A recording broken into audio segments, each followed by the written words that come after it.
Guys, pag ginawa niyo to, sure akong hindi na kayo bibili ng pizza sa labas. No Big Pizza nga pala yung tawag ko dito. At promise guys, overload na overload sa sarap to. Tara gawin natin. Una, kailangan natin ng tinapay dito. White bread nga pala yung ginamit ko. At tinanggal ko lang yung crust kasi gagawin natin pang breadcrumbs yan sa next recipe. Then syempre, hihiwain na natin ng into cubes yan. Kaya natin ginagawa to para magkaroon ng shape pag nilagay natin sa pan.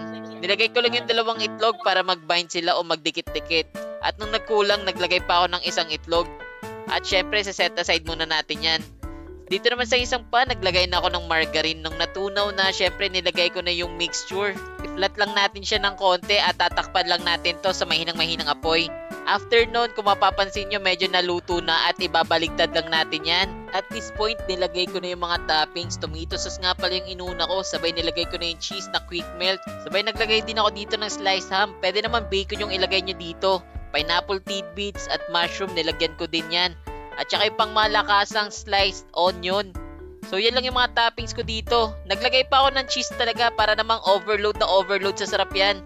Syempre, once na naluto na, pwede na natin iserve yan.